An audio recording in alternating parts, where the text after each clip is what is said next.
hari ikintu nabonye nagira ngo nkubwire kimbuza amahwemo n'umutekano. kubona umuntu akura agakurira mu byaha kazarinda bipfiramo biteye agahinda.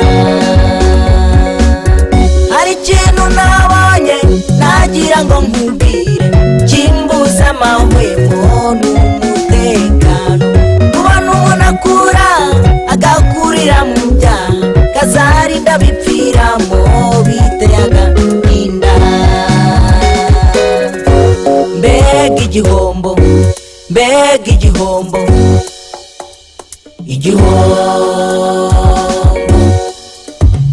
utarigera utura umutwaro w'ibyaha kazarinda upfa ukiwuhetse. ni igihombo utarigera utura umutwaro w'ibyaha kazarinda upfa ukiwuhetse. ni igihombo,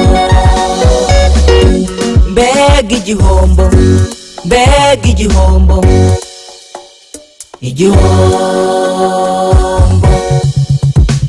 utarigera utura umutwaro w'ibyaha kazarinda upfa ukiwuhetse. ni igihombo utarigera utura umutwaro w'ibyaha kazarinda upfa ukiwuhetse. ni igihombo.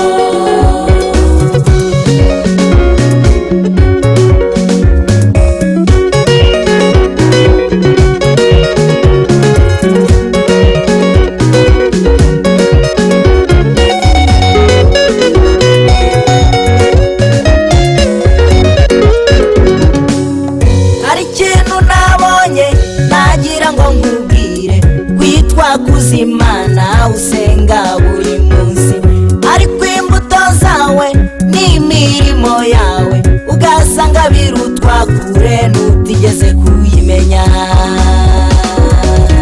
hari ikintu nabonye nagira ngo nkubwire kwitwa kuzimana usenga buri munsi ariko imbuto zawe n'imirimo yawe ugasanga birutwa kure n'utigeze kuyimenya.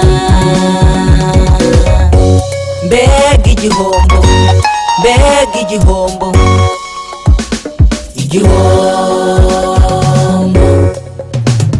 utarigera utura umutwaro w'ibyaha kazarinda upfa ukiwuhetse. ni igihombo utarigera utura umutwaro w'ibyaha kazarinda upfa ukiwuhetse. ni igihombo, mbega igihombo, mbega igihombo, igihombo utarigera utura umutwaro w'ibyaha kazarinda upfa ukiwuhetse. ni igihombo utarigera utura umutwaro w'ibyaha kazarinda upfa ukiwuhetse. ni igihombo.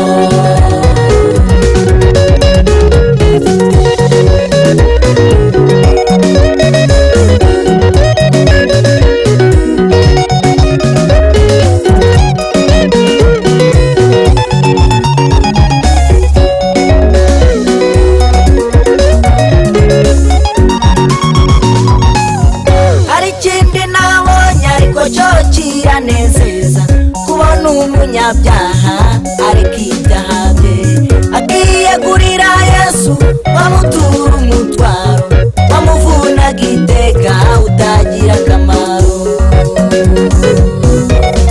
hari ikindi nabonye ariko cyo kiranezeza kubona umunyabyaha ariko ibyaha bye akiyegurira Yesu bamutura umutwaro bamuvunaga iteka utagira akamaro. mbega ibyishimo, mbega ibyishimo, ibyishimo